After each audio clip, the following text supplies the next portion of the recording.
Bonjour à tous, revue en français sur les Gundam avec la gamme MSIA, donc les anciennes au robot Damashi. Cette fois-ci, la version Strike nous vient dans son modèle, si on peut dire, un petit peu basique, c'est-à-dire sans armement particulier ou appendice ou accessoire. Il existe en deux modes, c'est pour ça que je vais vous faire ça dans la même vidéo, puisque ça sera un peu débile de le faire en deux. On a le mode Active Mode, qui est en fait la version, si on peut dire, alimentée, et la Deactive Mode, qui est justement la version quand il est, si on peut dire, au repos, débranché de sa prise. Même mode, donc, c'est juste les couleurs qui changent. On se retrouve, on passe d'un rouge à un bleu, voilà, un petit peu gris. Le bleu normal redevient de la même manière.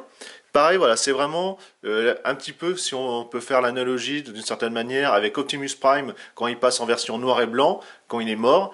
Là, c'est simplement la version, les batteries sont coupées et rien n'est alimenté, tout simplement. On va avoir exactement les mêmes détails, normal.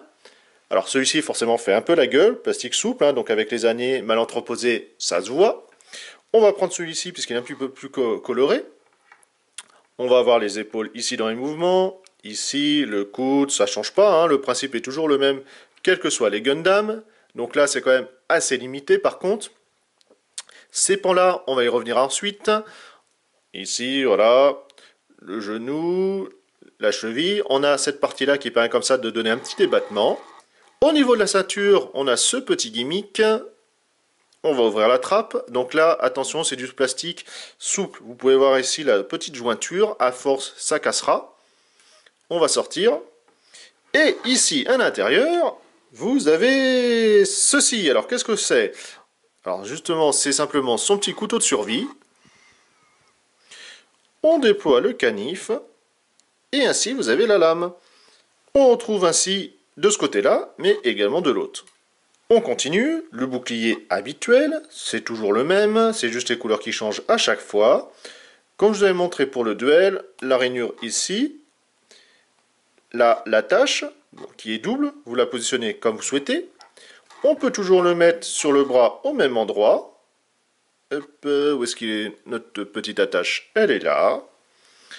Mais également de l'autre côté, le fusil.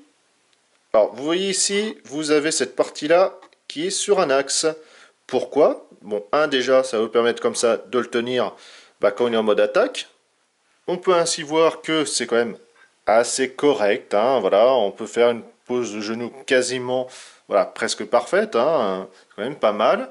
Faut quand même pas oublier d'où ils viennent hein, depuis le nombre des années. Dans les mains, on a toujours les mêmes, les fermées, les voilà, semi-ouvertes, en tout cas voilà, pour tenir des sabres BIM.